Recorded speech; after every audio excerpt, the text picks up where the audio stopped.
Everyone, I am Matthew Thomas. I am currently in my home and I have something very special for the listeners of the Rock Block. I have a phone interview with Jammie Bosstel. You are the front man of Praise the Fallen, but you're also working on some solo music as well. I'd like to thank you for being on the Super Cool Radio. Hey, right on, man. Thank you. So I just want to get straight into so you're working on your solo music right now because of all the quarantine, the social distancing. You've actually been staying busy. So how's recording music? How's it going for you? Pretty much. I just got this in-home studio built just within the last month, and it's something I've always wanted to do. And I just started working on this song. I wrote this song. I put it out. People liked it, and I don't know. I've always wanted to do a solo album. I do Praise the Fallen, and I've done lots of bands in the past, but I've always wanted to do my own album where I'm doing everything. And so your new single, "So Help Me God." What's the story behind that? How did that come to be? That song, I would say that song is personal. I have a relationship with my son. My son went off to college and stuff, and I'm not really going to get into it too much, but he's young right now and rebellious with as far as his parents, as far as me or whatever. We haven't talked in a while, and it's one of those things where his mother had spoiled him. He grew up kind of expectant and that, like a lot of people these days. Yeah. I don't know. I don't want to get too far into it, but just hoping that he turns around and he realizes that I was there for him the whole time. You know, I was a good dad and that to him, and kind of wrote the song. I guess it's kind of like my cat's in the cradle. No, I got you, man. And I think that song, I think it relates to a lot of people, especially a lot of parents, especially right now with everything going on. Yeah, there's quite a few people I've showed the song to, and there's quite a few people that have went through. You know, his mom and I didn't work out. We split up and that, and he favored his mom. And that happens to a lot of dads out there, and that's kind of what happened with us. But I know he'll come around. And the song's just saying that it's telling him I love him and I miss him, and whenever he's ready to come and talk to me, I'm here. You know, and that's kind of what that song's about. And other people have told me they've had the same situation happen to them, and I was like, wow, you know, I just wrote it out of my own feelings, and other people clamored onto it, I guess. Yeah, and it's very, very relatable topic for a lot of parents. Oh yeah, there's a lot of dads that have tried to be there that get labeled being a bad single father or whatever, or the mother and the father didn't work out and the father's on his own, trying to help raise a kid. But there's some of us dads get labeled bad dads when we've all done our part. I know I paid my child support. I know I fulfilled my visitation. I know I was there for him anytime he needed me. What more could I do, you know? And he went off to college, and, you know, you just go through that stage in your 20s. I know I was rebellious, too, in my 20s with my parents, you know, and he's just going through that stage now. I think he'll come around. Yeah. So sorry, I didn't get very personal on the first question. So what are some of your inspirations and influences for your style of music for this solo album? Just life and things that go on around us every day, things that we don't visibly see, but we know is there, and sometimes we think about, and you have to put it out through music sometimes, you know, stuff like that, I guess. I try to be inspirational. I used to be in a lot of metal bands were angry and negative, and you know, not saying there isn't some dark moments like with the Praise the Fallen stuff or whatever, but for the most part, we try to take darkness and turn it into light. Yeah, no, and I think people need a moral boost right now, especially like people being, you know, locked in their homes and not being able to interact with people, you know, face to face. Oh yeah, I've been restless myself. I've cleaned the house already; it's spotless. You know, I've always worked Monday through Friday and done music on the weekends. I never solely relied on just music. I've always done it on the weekends, played my shows and stuff on the weekends and did my best. And as far as what I'm doing now, it's like, well, I got more time. We all got more time than money with what's going on right now. So it's time to put your, artistic value to work, I guess. My buddy and I, Randy Bickett, had just got the studio going. I do the Jammie stuff too, where it's like acoustic pop with loops and stuff. Okay. And, I don't know if you've checked that stuff out. It's very like, I don't know, I guess it's like Sam Hunt and stuff like that.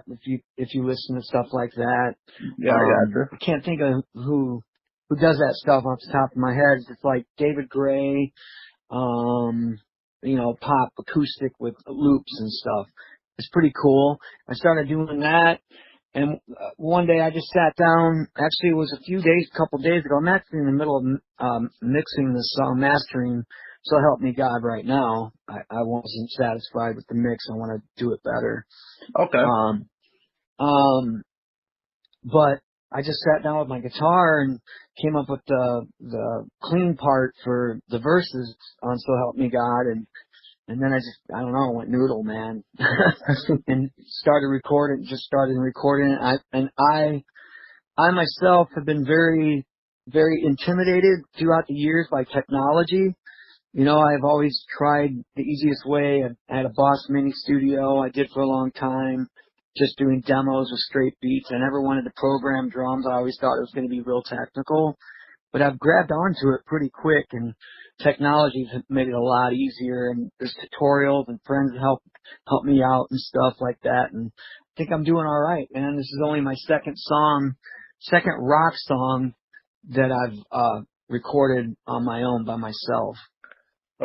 Right on. I mean, I think right now, like there's with the internet and everything, there's information everywhere that if you want to find some, it's relatively easier nowadays. Yeah. And especially since you said it best, we have a lot of time, and money's a little bit short right now with people out of work, but we definitely have a lot of time, and I think people are going to express their more artistic stuff, during this time. Definitely. Yeah. I figured this is the perfect time. I haven't seen my guys in Praise the Fallen in 2 weeks. We're hitting each other up, saying we miss each other. You don't realize it till everything's gone and you're forced to stay at your house that how much everybody around you means to you. And those guys mean a lot to me. And but while I'm here by myself, I was like, why not work on a record? You have time. Well, we don't know how long this is going to last, Some people are saying till July. Some people are saying, I'm supposed to go back to work on the 7th, but I don't know if that's going to happen.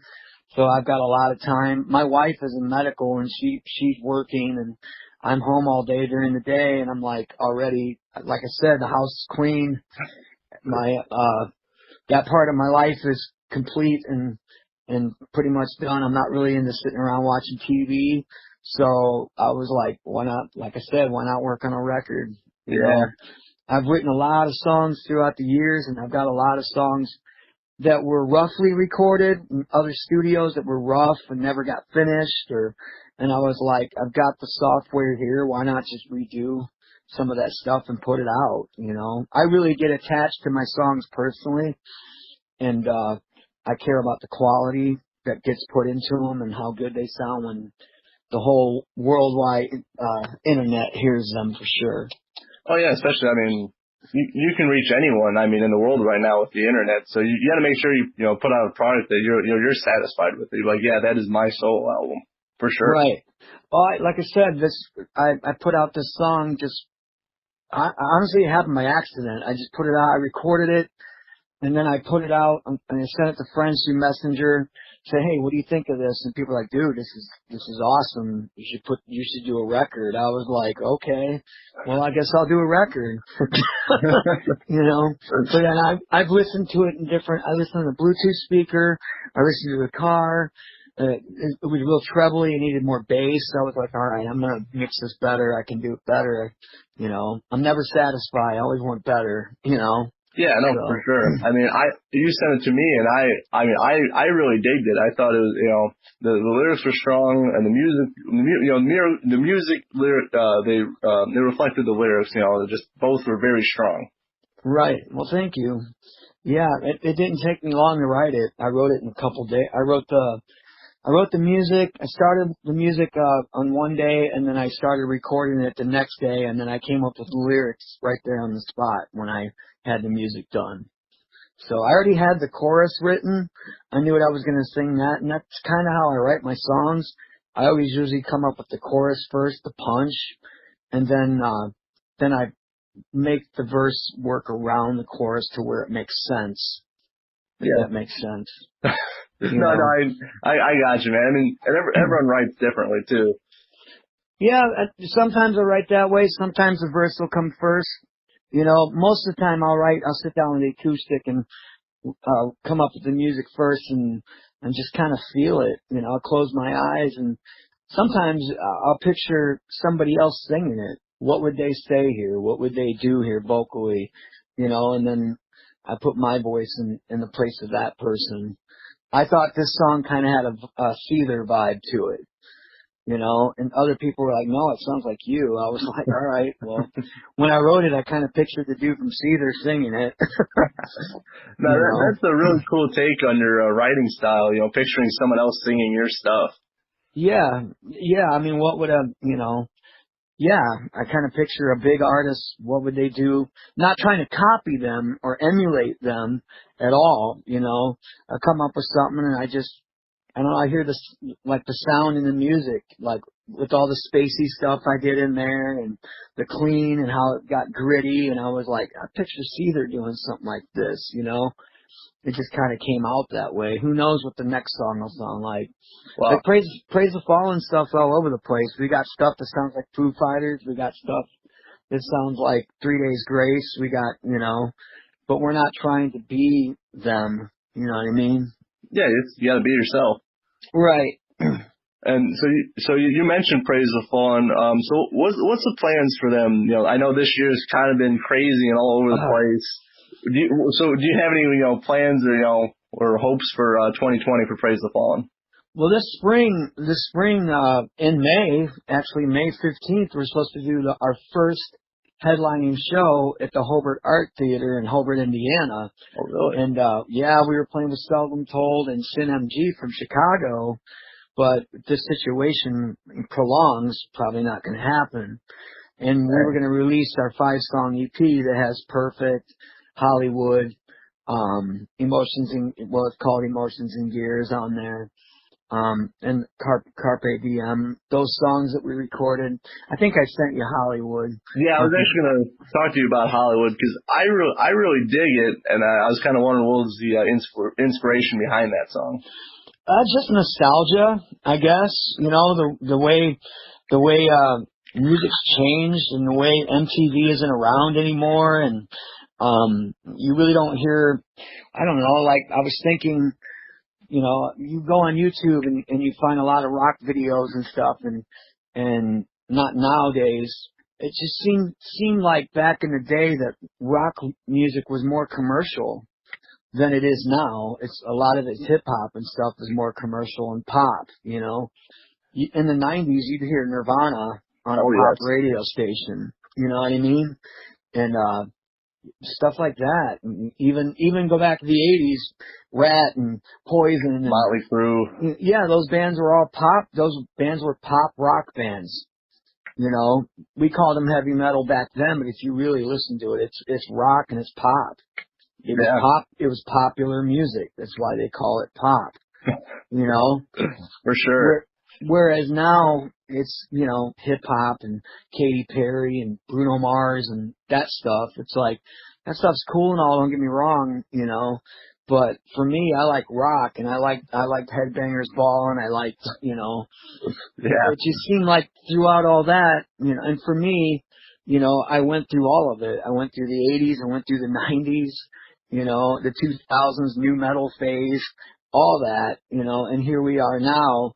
And it's like, well, also Hollywood, when I say Hollywood's not for me,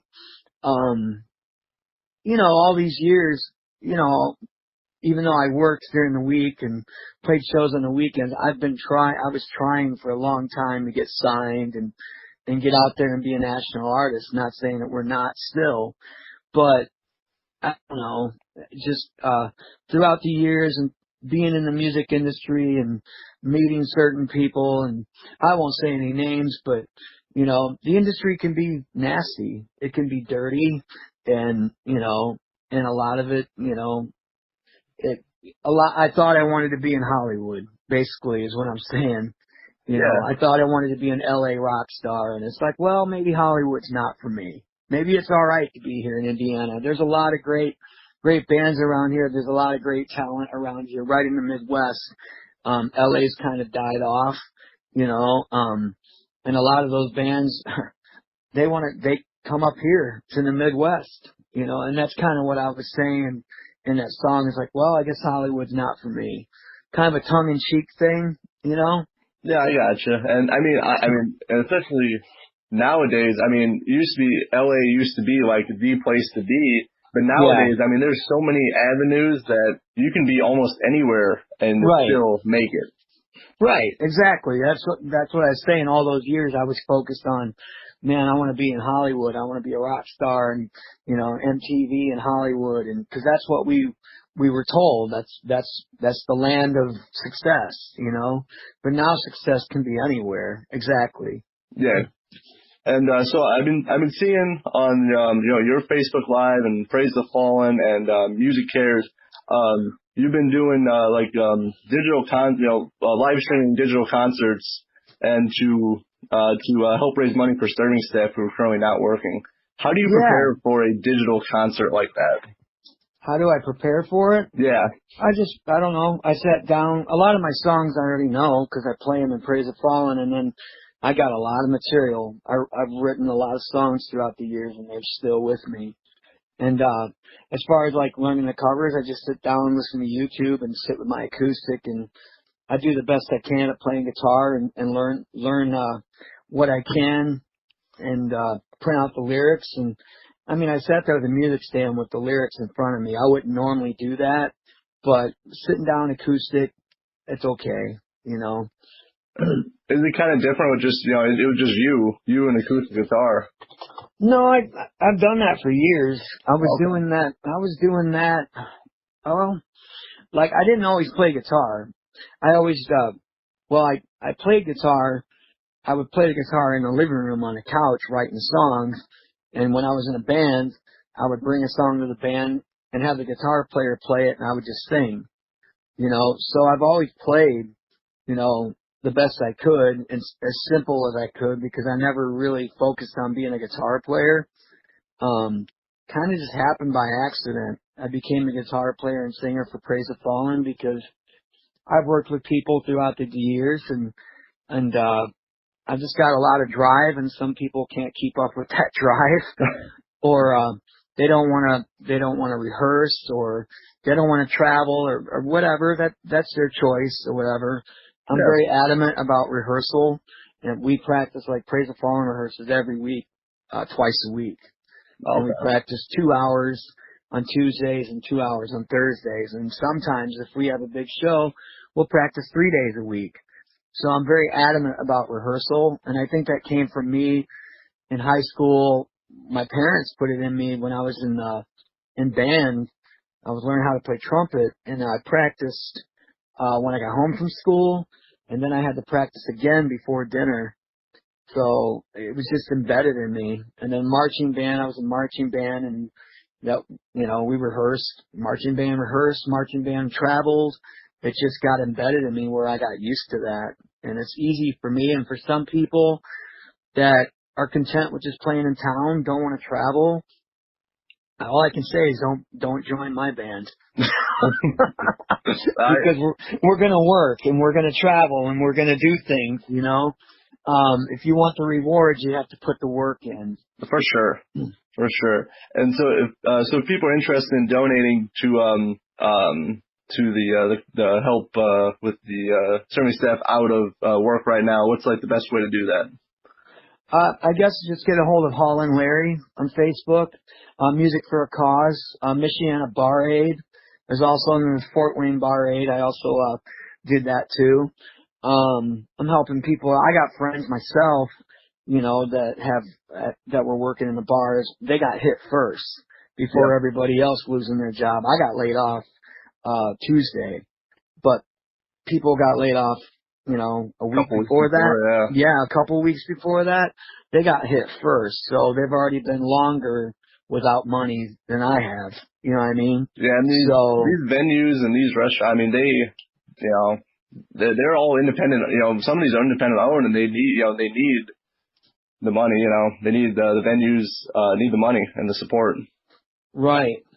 Yeah, for sure. Like I said, I've got friends, a couple girls that work at Smokestack that are friends of mine that have families and have kids, and and some of the people out there that rely on the bar scene, that work in the bars, the restaurants, and that.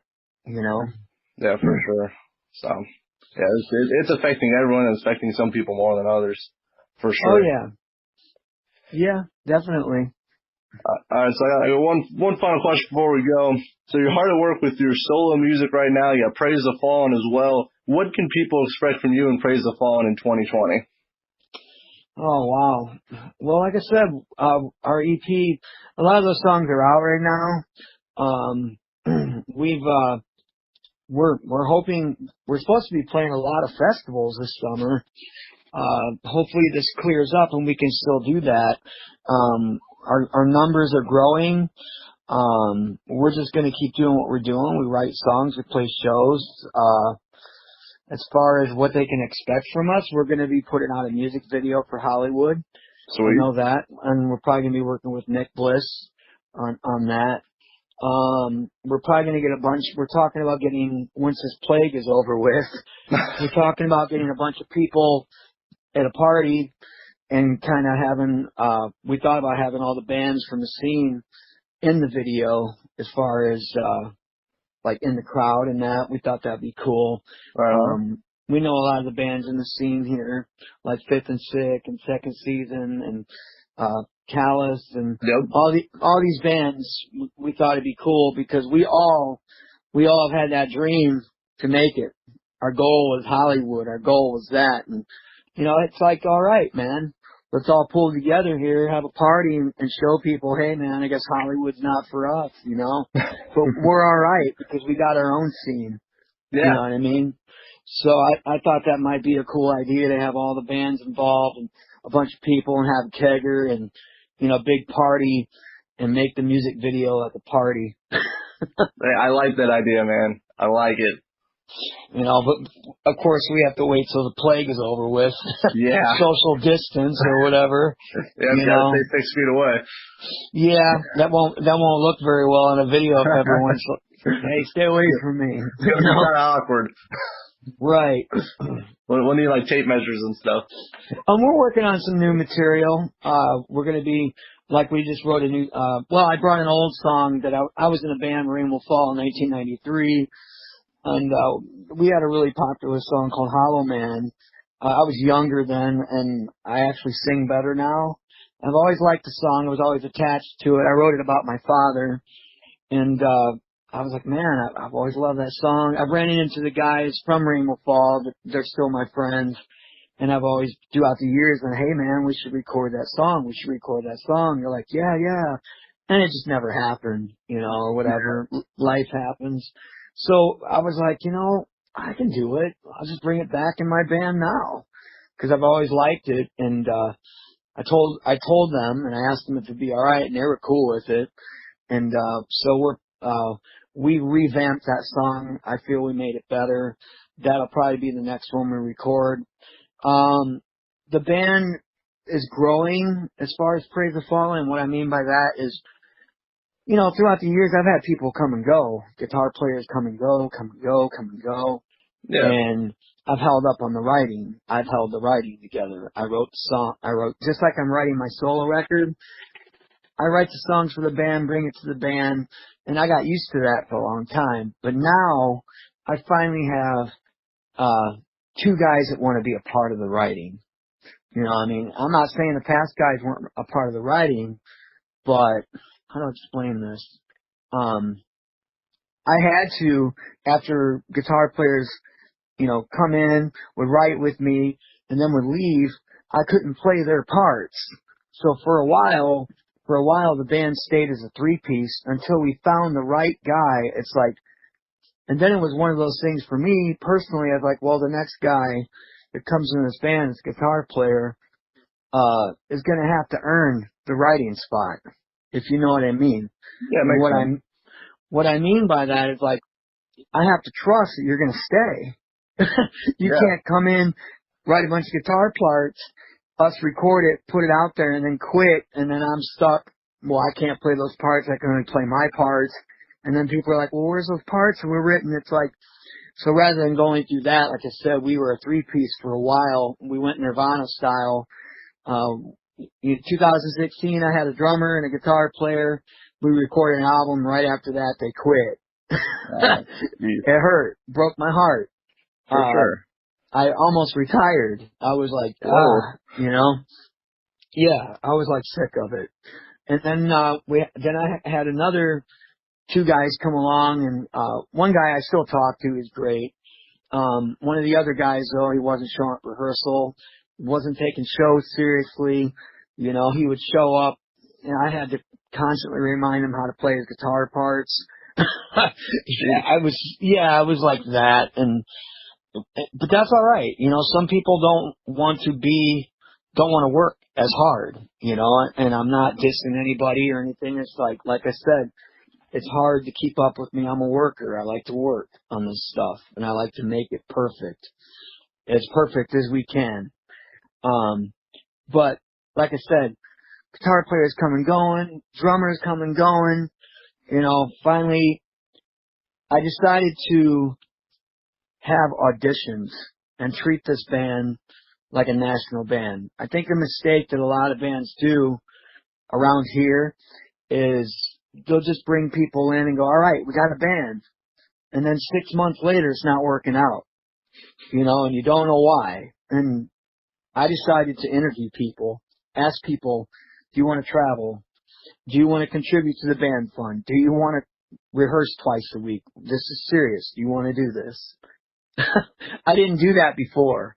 I would just grab people because they were talented and go, oh, he sounds good. I'll throw him in. And 6 months later, wonder why it's not working out. That makes sense. I mean, if you want to take the band seriously, you have to, you know, be with people who want to be in the band. Right. And as far as I said, what I was getting to, I went all over the place here. You're good, man. Our guitar player we have now, Andy, you know, he's finally, he's brought some stuff to the table, you know, and I said to him, well, you know, structure it and we'll put it together. I was in a band for a minute called Spain, and I was doing that. I was singing in that band because I had always been just a singer before Praise the Fallen. And one of my strengths is being a frontman without the guitar as well. And the only reason why I had done Spain is because I had missed that side of me. Plus, I had a drummer that was a good friend of mine, and I wanted to do something with him. And the music was pretty good that we were doing. That just didn't work out. I won't go into it. But I was like, man, what am I doing? I could do that in Praise the Fallen. I can have Andy. I think it's time. Andy's been in the band about a year now. He's not going anywhere. He loves this band. He's had other offers and he's turned them down because he loves this band. He's loyal. So I was like, all right, show me what you got. Write something. I'm going to sing it. I'm not going to play guitar on it. And kind of funny, we just wrote a song called Keep Your Distance. Fitting. Very fitting for this time. I know, man. It was before the pandemic, though. We wrote it, we wrote it before this pandemic. And it's kind of funny, we were joking we've been texting each other, telling each other how we see each other. And I was like, man, isn't that funny that we wrote a song called Keep a Distance? And the guy's like, dude, it's going to be huge when the plague dies. I was like, maybe. But it really wasn't about that. The song's about fighting. and just learning someone isn't what they are, and we all sometimes want to beat somebody up who deserves it. Yeah, you come across those people. You can't actually go out and do it. You'll go to jail, get sued, but you can write about it. That's right. Use words and not fists. Right, exactly, and that's kind of what the song's about. And that song's pretty good. And I want to say, Kenneth Jones Jr., our drummer, oh man, he's awesome too. He's a great person. He's got a big heart. Praise the Fallen actually officially became an LLC as well. So we're doing things a little differently than most bands. We did sign a 6-month contract with Inner Light Agency out of Los Angeles. We're kind of, right now, nothing's really going on in the music industry because of this. Yep. But we have a manager, and he's helping us get our social media up and more distribution, endorsements. We are endorsed by Dirtbag Clothing Yeah, I saw that. We are endorsed by them. I've got a drum company. I might be getting my drummer endorsed by a drumstick company. Right on. So we got some stuff going on. The manager is actually out of LA, and the only reason why my reason for getting us a manager is we want to get hooked up with a booking agent. I played the bar scene for a long time, and it's all right, but we found ourselves playing a lot of the same places, and we want to grow, we want to expand, and we think by getting somebody involved with us that's in the industry on that level can put us on some rock festivals and stuff like that. The bigger rock fest and stuff that aren't happening right now. Yeah. Yeah. But we're hoping that that our manager can help us out with that. We're a team, and just wanted to take this to the next level, basically. And like I said, it's a 6-month contract. We're hoping to see if it works out. If not, then we'll keep doing what we've been doing. That makes sense. So I'd like to thank you, Jammie, for being on Super Cool Radio. Even though this is first phone interview ever for Super Cool Radio. Right on, man. Thank you. I'm looking forward to your solo album. I'm looking forward to seeing Praise the Fallen again. I was supposed to go to one of your shows, but it got canceled a couple weeks ago. Oh yeah, the Hop Station show. Yep. Well, we're going to be that show. When we return, we're going to be doing one there. We've already talked to the owner, and we're figuring something out to where it's going to be huge. Sweet. I'm looking forward to it. I was actually looking forward to seeing it the first time. Now I'm really looking forward to seeing it again. Yeah, I look forward to seeing my guys. It's been 2 weeks. It's weird. We're like family. Everybody. I mean, the guys' girlfriends. We all hang out. We all hang out together and stuff. Yeah. So for everybody to not be around, it's really weird for me. But it took me. I don't mean to go on and on, but it took me, like I said, it took me a lot of heartache and a lot of people, but I knew in my mind and my heart that I wanted a brotherhood in this band. And, we have that now. We totally have that now. We all care about each other. It's not just music. Wasn't just one of those things where it's just a product thrown together, people thrown together to put a product out and try to fake getting along. We get along, and we have our bickers and stuff like that. Sometimes we're like brothers, though, but we don't let small things. We love this band, so we're not going to let small things destroy it. It makes sense, The biggest ego, if I can say something before I go. Sure. The biggest ego on any stage or any room or anywhere when you're in a band should be the song. It's not about anybody individually, about everybody as a group making that song happen. Yeah, everybody's piece, everybody's part matters. That makes a song. Not one person makes a song. I might, write the root of it and bring it to the guys, but I couldn't do it without Andy and without Kenny and without Steven. I'm doing a solo thing here by myself, but as far as what Praise the Fallen does, I couldn't do it without them. Yeah, I mean, yeah, for sure. I mean, you're not the only person on that stage with Praise the Fallen. Right, exactly. Praise the Fallen is Andy Kavanaugh, Kenneth Jones Jr., me, and Stephen Moore. Yeah, and you guys have some great music, and you're a great band. And I hope one day we get to interview the whole band face to face. Hopefully, when everything yeah, clears you up. will. I'm sure you will. We were going to set that up before this came down. And it's really screwed everything up. I know, man. I know. But we're making the best of it. I'm making the best of still making things happen musically. I'm working on this mix for this song. It's been driving me crazy. I'm real picky. I want it to be really good when I bring it out, and my plan is to work on a lyric video for it too and put it out. I'm not stingy either, if that makes sense. I don't need to go on and on, but I've got all this stuff I want to say and put out there and let people know. Like some people, they'll record stuff and that and they'll hold on to it and then we gotta wait till a big moment and put it out. I was like, I'll just put it out. If people like it and they grab onto it, those people are the ones that are gonna make it big. They're gonna make the song bigger. It doesn't matter, you know what I mean? Yeah. As far as you could put out a grand finale, a big show to put the song out and that, and it might be a dud. My whole thing is put it out there, people grab onto it and like it, then they're gonna spread the word and the song's gonna get bigger. For sure, that's with everything. Right.